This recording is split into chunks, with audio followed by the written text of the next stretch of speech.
अगर आप हरियाणा की प्राइवेट लिमिटेड कंपनी में काम करते हो और आपका हरियाणा लेबर वेलफेयर में कंट्रीब्यूशन कुछ पैसे होते हैं जो कि कटते रहते हैं आपकी सैलरी से, तो आप हरियाणा लेबर वेलफेयर डिपार्टमेंट की तरफ से अगर आपके फैमिली मेम्बर में कोई भी दिव्यांग है तो आप इस स्कीम का अप्लाई कर सकते हो और हर साल 20 से 30 हज़ार रुपये आपको मिल सकते हैं। इस स्कीम का फॉर्म भरने के लिए क्या प्रोसेस है मैं इस वीडियो में आपको डिटेल में बताऊंगा। कौन से डॉक्यूमेंट लगेंगे, कैसे अप्लाई करते हैं ये भी बताऊंगा, फॉर्म रिजेक्ट ना हो। सबसे पहले आपको गूगल पर जाना है, Haryana labour welfare department search करना है, फिर इसकी ऑफिशियल वेबसाइट कुछ इस तरह से ओपन होगी। यहाँ पर इस पर क्लिक करना है। क्लिक करने के बाद कुछ ऐसा इंटरफेस ओपन होगा। यहाँ ओपन होने के बाद यहाँ पर आपको नीचे ऑप्शन आएगा लेबर वेलफेयर बोर्ड की सारी स्कीम। यहाँ से रीड मोर पर क्लिक करके देख सकते हैं लेबर वेलफेयर में जितने भी स्कीम है सब डिटेल में यहाँ से आप देख सकते हैं। कई सारी स्कीम है, इसका वीडियो मैंने अलग से बना रखा है। यहाँ से अगर आपकी फैमिली में छोटे बच्चे स्कूल जाते हैं तो उनके लिए यहाँ से आप स्कॉलरशिप का भी फॉर्म भर सकते हो, ड्रेस खरीदने के लिए, किताबें खरीदने के लिए भी।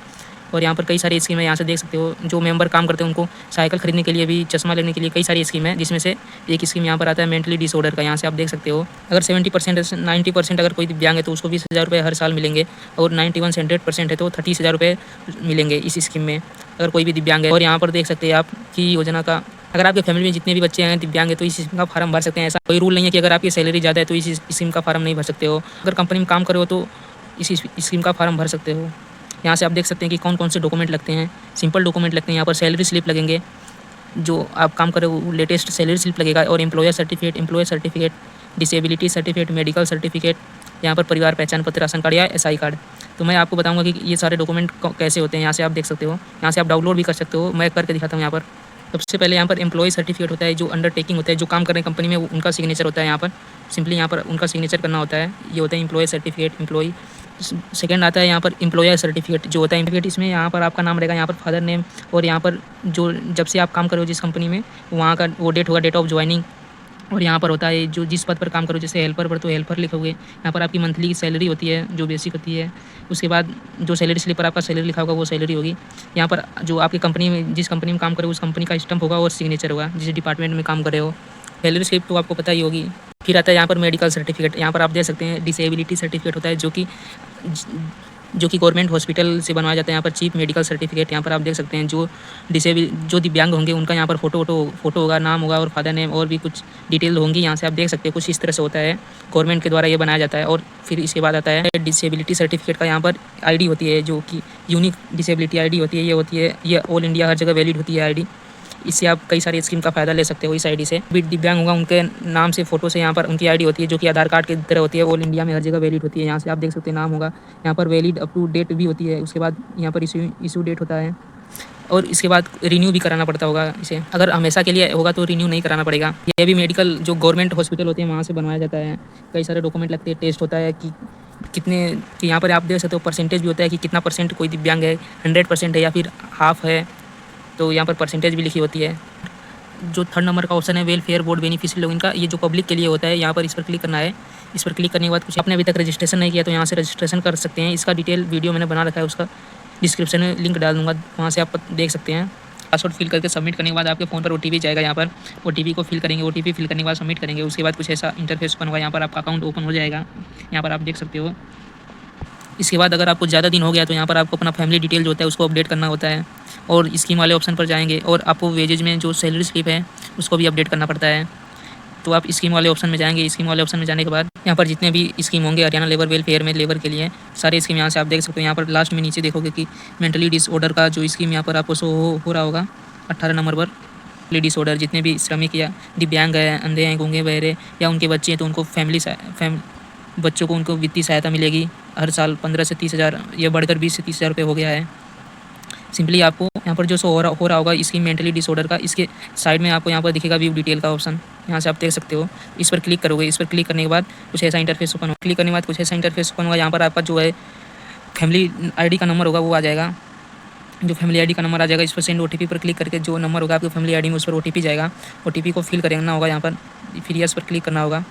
उसके बाद अगर आपको बोले कि आपको अपना पर्सनल डिटेल फैमिली डिटेल को अपडेट करना है तो सिंपली आप यहाँ पर फैमिली डिटेल वाले ऑप्शन पर जाएंगे, और कुछ इस तरह से आपको फैमिली डिटेल अपडेट करने के लिए क्लिक करना होगा। इस पर सबमिट करेंगे। सबमिट करने के बाद सिंपली आपके फैमिली ID के नंबर पर OTP जाएगा। OTP को फिल करके वेरीफाई करेंगे सिंपली। उसके बाद यहाँ पर आपकी फैमिली डिटेल्स हो जाएगी, परिवार पहचान पत्र की, उसको सबमिट करेंगे। सिंपली आप इस तरह से सबमिट करने के बाद आपकी फैमिली डिटेल जो है वो अपडेट हो जाएगी। उसके बाद आपको अपना सैलरी स्लिप अपडेट करना होगा। उसके लिए यहाँ पर वेजेज वाले ऑप्शन में जाएंगे। उसके बाद यहाँ पर लेटेस्ट सैलरी स्लिप जो है लेटेस्ट मंथ का उसको अपडेट करना होगा। उसके लिए यहाँ पर ऐड वेजेस पर क्लिक करेंगे। उसके बाद क्लिक करने के बाद कुछ ऐसा इंटरफेस ओपन होगा। यहाँ पर जो आपकी सैलरी है वेजेज में बेसिक सैलरी और ओवर टाइम कुछ है तो उसको फिल करेंगे। यहाँ पर इस स्कीम में आपकी कितनी भी सैलरी हो वो मायने नहीं रखती है, चाहे जितनी भी सैलरी हो आप इस स्कीम का फॉर्म भर सकते हो मेंटली डिसऑर्डर के लिए, दिव्यांग के लिए। तो यहाँ पर अपना जो सैलरी स्लिप पर जो इनकम होगी उसको फिल करने के बाद सबमिट करेंगे। सबमिट करने के बाद कुछ ऐसा इंटरफेस ओपन होगा। यहाँ पर successfully update your salary slip की ID, सैलरी स्लिप आपका सक्सेसफुली सबमिट हो गया है। फिर ऐड वेजेस पर क्लिक करके एडिट एंड अपडेट पर क्लिक करके सिंपली यहाँ पर आपको सैलरी स्लिप का इमेज जो फोटो होगा उसको अपडेट करना होगा, लेकिन उसका साइज़ जो है 500 KB से कम होना चाहिए, ज़्यादा नहीं होना चाहिए। तो इसको यहाँ पर सबमिट करेंगे। सबमिट करने के बाद सिंपली आपके सैलरी स्लिप जो है वो सबमिट हो जाएगी। यहाँ पर इस तरह से आप देख सकते हो सबमिट हो जाएगी। उसके बाद यहाँ पर आप इस स्कीम का फॉर्म भर सकते हो। फिर से स्कीम वाले ऑप्शन पर जा करके फिर से यहाँ पर मेंटली डिसऑर्डर वाले स्कीम पर जा करके आप सिंपली व्यू डिटेल पर क्लिक करेंगे। उसके बाद सिंपली यहाँ पर व्यू डिटेल पर क्लिक करने के बाद यहाँ पर कुछ ऐसा इंटरफेस ओपन होगा। यहाँ पर आपको जो है फैमिली ID का नंबर और फिर से OTP मांगेगा। यहाँ पर सेंड OTP पर क्लिक करेंगे। देख लो ये जो फार्म है, यहाँ पर सेंड OTP पर क्लिक करने के बाद OTP वेरीफाई करोगे। OTP वेरीफाई करने के बाद यस करेंगे। इसके बाद यहाँ पर OTP वेरीफाई करने के बाद यहाँ पर जो है दिव्यांग के लिए जो फार्म है वो कुछ इस तरह से ओपन हो जाएगा। यहाँ से आप डिटेल देख सकते हो, जैसे कि यहाँ पर अगर आप 70% से 90% दिव्यांग हैं, अपंग हैं मतलब, तो आपको 20,000 रुपये हर साल मिलेंगे प्रतिवर्ष। यहाँ पर लिखा है प्रतिवर्ष 30,000 मिलेंगे। अगर 91% से 100% है जो आपकी वो यहाँ पर आपकी यूनिक डिसेबिलिटी ID है, यहाँ से आप देख सकते हो इस पर परसेंटेज लिखा होता है कितना परसेंट डिसेबिलिटी है। इसी के हिसाब परसेंटेज के हिसाब से ही आपको पैसे मिलेंगे। यहाँ पर एलिजिबिलिटी क्राइटेरिया, अगर आप एलिजिबल हो इस फार्म का भरने के लिए तो ग्रीन टिक का निशान आ जाएगा। सिंपली इसके लिए यहाँ पर आपकी जो कंपनी में काम करे वो मैनेजमेंट डिटेल यहाँ पर नाम उसका आ जाएगा। उसके बाद अप्लाई जिसके लिए आप अप्लाई करना चाहते हो तो यहाँ पर आ जाएगा, यहाँ से सेलेक्ट करना होगा आपको। उसके बाद यहाँ पर डॉक्यूमेंट रिक्वायर्ड, इसमें आपके बच्चों के लिए ही आ रहा है, आपके लिए नहीं आएगा, क्योंकि अगर आप ये इसका मेन तो ये इंपॉर्टेंट बात है। तो यहाँ से आप देख सकते हो डॉक्यूमेंट रिक्वायरमेंट कौन कौन से डॉक्यूमेंट चाहिए। यहाँ से आप देख सकते हो सैलरी स्लिप जो लेटेस्ट होगी उसको अपलोड करना होगा, लेकिन उसका साइज़ सारे डॉक्यूमेंट का साइज़ 200 KB होना चाहिए। आपको Pi7 टूल की मदद से मैं डिस्क्रिप्शन में उसका वीडियो डाल दूँगा, वहाँ से आप सारे डॉक्यूमेंट को एडिट कर सकते हो 200 KB के अंदर 200 KB से कम में। तो यहाँ पर आपको सारे डॉक्यूमेंट जो है सेलेक्ट करना होगा फाइल से, वो आपकी गैलरी में से अपलोड हो जाएंगे। सेलेक्ट करेंगे अपनी गैलरी में जाकर उसे वो अपलोड हो जाएंगे। उसके बाद सबमिट करेंगे। सबमिट एप्लीकेशन करने के बाद यहाँ पर कुछ ऐसा इंटरफेस ओपन होगा। ये 2 इंपॉर्टेंट डॉक्यूमेंट है यहाँ से मैंने आपको बताए थे। उसके बाद यहाँ पर कुछ इस तरह से बॉक्स का आएगा अंडरटेकिंग का, इसको बॉक्स पर क्लिक करेंगे। यहाँ पर मतलब कि इसे पढ़ लेंगे थोड़ा कि इसमें आपने कोई गलत इन्फॉर्मेशन गलत अपलोड नहीं किया है। सबमिट करेंगे।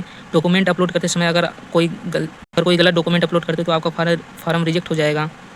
तो सबमिट करेंगे। फार्म सबमिट होने के बाद सक्सेसफुल आपका जो फार्म है वो सबमिट हो जाएगा। यहाँ पर सक्सेसफुल सबमिटेड आपका फार्म ग्रीन का टिक आ जाएगा, आप चेक कर सकते हो। अप्लाई स्कीम पर जा करके आप व्यू डिटेल पर क्लिक करके आप देख सकते हो कि आपका फार्म क्या प्रोसेस में कि नहीं। आपने अभी फार्म भरा उसमें अभी पेंडिंग दिखाएगा। किसी भी फार्म को अप्रूवल होने में कई सारे प्रोसेस लगते हैं। यहाँ पर पहले आपकी कंपनी अप्रूव करेगी, ओके करेगी, उसके बाद हरियाणा लेबर वेलफेयर उस स्कीम के लिए यहाँ पर उसके बाद हरियाणा लेबर वेलफेयर की तरफ से ओके करेंगे सारे डॉक्यूमेंट चेक करके। उसके बाद फिर पेमेंट के लिए आपको अगले डिपार्टमेंट के पास भेजा जाएगा। फिर आपको पेमेंट आपके बैंक में आएंगे। इस प्रोसेस में ज़्यादा टाइम लगता है, 2 से 3 महीने डिपार्टमेंट की तरफ से। ये डिपार्टमेंट पर डिपेंड करता है कि कब आपको पैसे देते हैं, तो आपको चेक करते रहना चाहिए। मैंने आपको दिखाया कि फार्म को अप्रूवल होने में और पैसे आने में कितना टाइम लगता है, कितने प्रोसेस होते हैं। तो यहाँ से आप इस तरह से इस स्कीम का फार्म भर सकते हो। ओके।